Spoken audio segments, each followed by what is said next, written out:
The silence you left behind is heavier than any argument you ever had. You walk away expecting closure, expecting a fight, expecting them to finally see the weight of what they're losing. Instead, there's nothing. A closed door, an unread message, a sudden, hollow quiet that makes your chest tighten and your mind race. You tell yourself it's over. You tell yourself you're done. But your nervous system doesn't believe you. It's still braced for the notification, still scanning for the pattern, still waiting for the person who made you feel invisible to finally look at you and say your name like it matters. You've spent months, maybe years, pouring yourself into a relationship that felt like holding water in cupped hands. The harder you squeezed, the more it slipped through. And now you're standing in the aftermath, wondering if they ever really cared, or if you were just convenient until you asked for more. Let that question sit. Let it breathe, because the truth is sharper than doubt. They did care, but caring, for then, became a threat. And when intimacy stops feeling safe, the avoidant mind doesn't walk away slowly. It vanishes. It numbs. It builds a wall out of survival instincts and calls it independence. You didn't lose someone who was indifferent. You lost someone who was drowning and chose to hold their breath rather than reach for you. That's the brutal part. Your presence didn't push them away. Your expectation of emotional reciprocity triggered a nervous system that equates closeness with suffocation. And the moment you step back, the entire architecture of their avoidance begins to crack. You've been conditioned to believe that distance means detachment, that silence means indifference, that walking away means they've already moved on. But human attachment doesn't work like a light switch. It works like a pressure valve. When you were there, constantly offering, constantly adapting, constantly bending to keep the connection alive, you became the regulator of their emotional climate. Your patience masked their panic. Your reassurance disguised their paralysis. You took on the weight of two nervous systems, while yours quietly fractured. And they never had to face the discomfort of their own avoidance, because you were busy making it comfortable for them to stay. That's why leaving isn't just an ending. It's an exposure. The moment you remove the buffer, the avoidant is left alone with the very thing they've spent their life outrunning: themselves. The quiet you left behind isn't empty. It's echoing, and for the first time in a long time, the echo has nowhere to hide. Let's look at what's happening beneath the surface, because the body never lies, even when the mind does. When intimacy approaches, the avoidant amygdala doesn't register it as warmth. It registers it as threat. Not because you're dangerous, but because their nervous system learned early that closeness comes with conditions, with unpredictability, with the risk of engulfment or abandonment. So cortisol floods, heart rate climbs, the body prepares for escape. But they don't run. They freeze. They detach. They intellectualize. They become politely distant, strategically unavailable, emotionally absent, while physically present. It's not malice. It's biology. It's a survival script written long before they ever met you. And you, with your open heart and steady presence, became the trigger that made the script play out. Every time you asked for more, every time you leaned in, every time you tried to bridge the gap with love, their nervous system interpreted it as demand. And demand feels like pressure. Pressure feels like danger.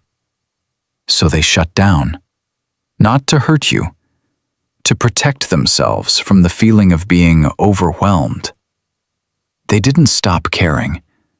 They couldn't feel it anymore without feeling trapped. And when you finally walk away, The pressure lifts. The cortisol drops. The amygdala stops screaming. And in that sudden quiet, the buried emotions don't just surface. They rush back like a tide returning to shore. This is where the shift happens. Not because you played a game, not because you withheld love to punish them, but because you stopped absorbing their avoidance and started honoring your own nervous system. You created space. And space is the one thing the avoidant cannot manufacture on their own. They need it to feel safe, but they also need it to feel what they've been running from. When you're gone, the dopamine loop they unknowingly relied on collapses. The steady drip of your attention, your availability, your emotional labor cuts off.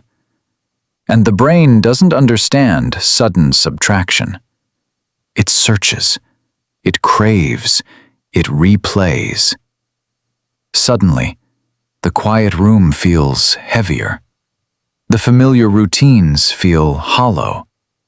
The memories you shared aren't filtered through the lens of avoidance anymore. They're raw, unedited, real. They remember the way you looked at them before they learned to look away. They remember the safety you offered, the consistency you provided, the way you never demanded they perform love to earn your presence.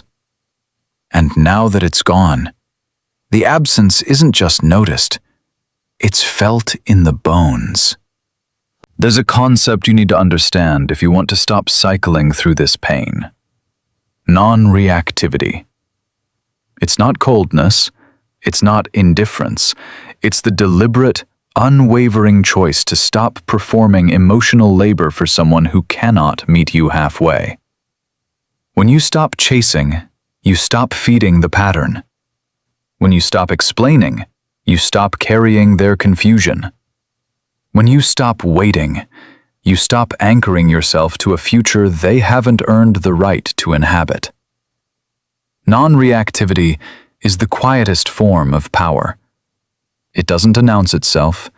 It doesn't demand attention. It simply holds the line. And in that stillness, the avoidant is forced to confront the reality they've been avoiding. You were never the problem. Their inability to tolerate closeness was. And now that you're not there to soften the edges of that truth, it lands with weight. They start noticing the gaps you left behind, the little things you did that they never acknowledged, the emotional safety you provided that they mistook for weakness, the patience you offered that they mistook for infinity. And suddenly, the mind begins to wander. The body begins to remember. The heart begins to ache. Not because you manipulated anything, because absence teaches what presence could not. Picture it. You're gone. Not in anger, not in punishment, in clarity. You've stopped checking their stories. You've stopped rewriting conversations in your head. You've stopped believing that your love should be earned through endurance. And in that silence, something shifts in them. It starts small. A notification that isn't yours. A place you used to go together. A song that suddenly carries your voice. The avoidant mind, trained to deflect, tries to push it away. But the nervous system doesn't negotiate with logic. It remembers rhythm. It remembers safety. It remembers the steady pulse of someone who didn't leave when things got heavy. And that memory doesn't fade. It amplifies. Days pass, then weeks. The initial relief of distance turns into a low hum of regret. Not dramatic, not cinematic, just quiet, persistent, unavoidable. They start noticing how flat life feels without the emotional depth you brought. How easy it is to slip back into isolation. How lonely independence actually is when it's built on avoidance rather than choice. And for the first time, the question isn't why you left. It's why they let you go. This is where the dynamic flips. Not through pursuit, not through performance, through the natural gravity of loss. When you stop making yourself available as an emotional buffer, they're left to carry their own weight, and they're not used to it. The brain craves the dopamine it lost. The nervous system craves the regulation you provided. The mind craves the certainty you offered. And slowly, almost imperceptibly at first, they begin to reach out. Not with grand gestures, not with sudden transformation, with hesitation, with testing, with carefully worded messages that sound casual but carry the weight of longing. They want to see if you're still there. They want to see if you'll bend. They want to know if the door is still open, just a crack, so they don't have to face the full truth of what they did. But here's what they don't understand yet. You're not waiting.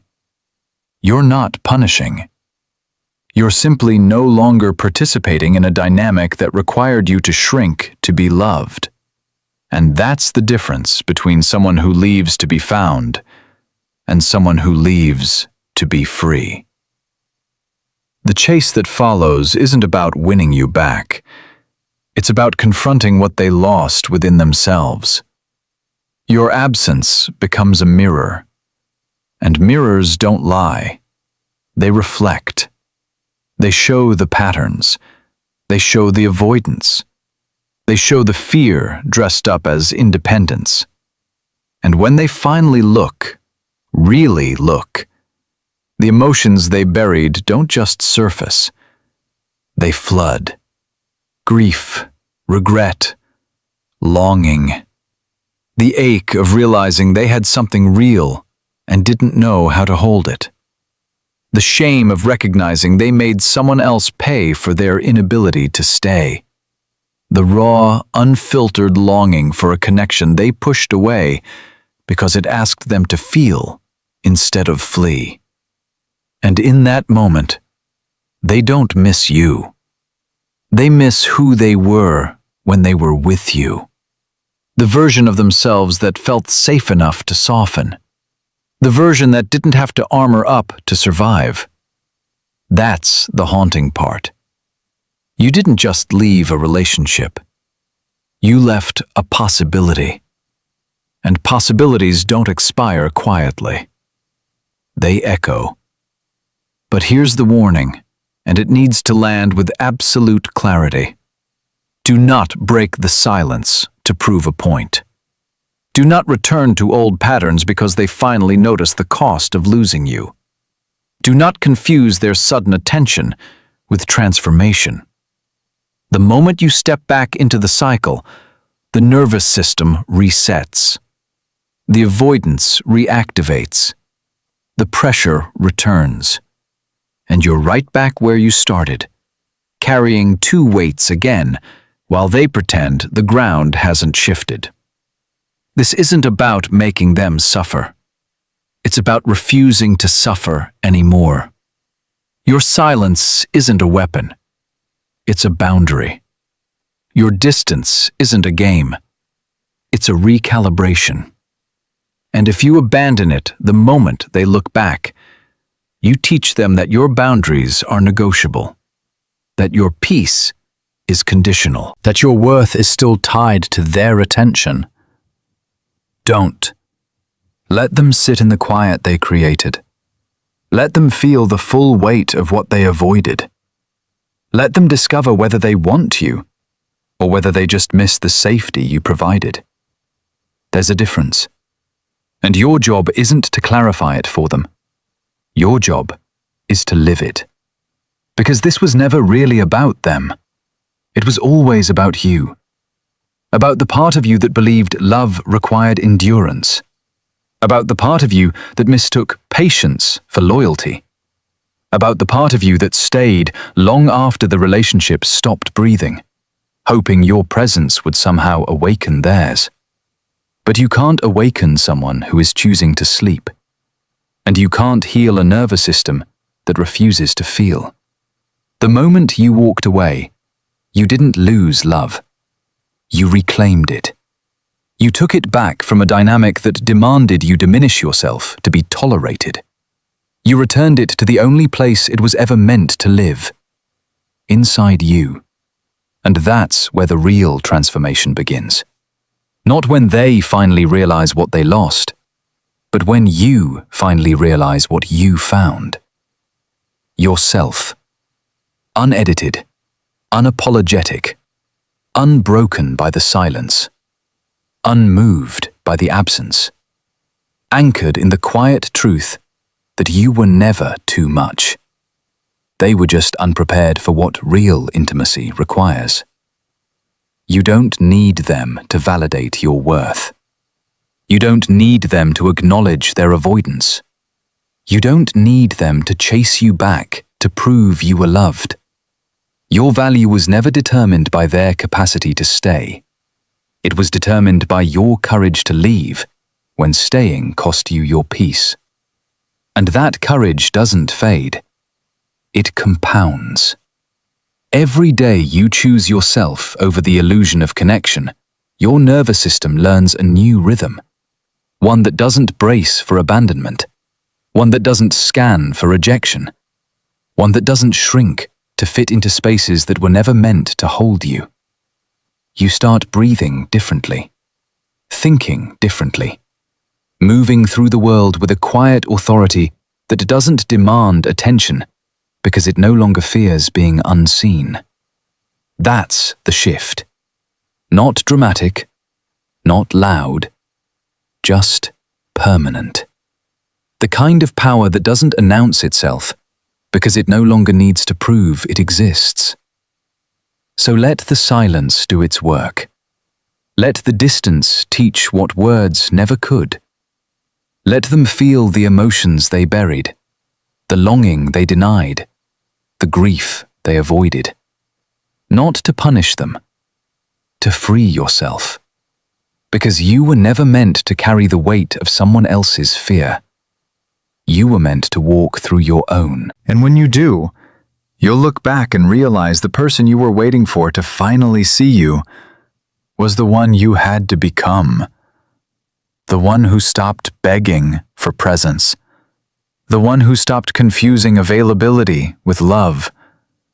The one who understood that walking away wasn't an ending. It was an arrival. And from this place, you don't look back to see if they're chasing. You look forward, because you already know where you're going. Toward yourself. Toward peace. Toward the unshakable truth that your worth was never up for negotiation. It was always yours to claim. And now, finally, it is.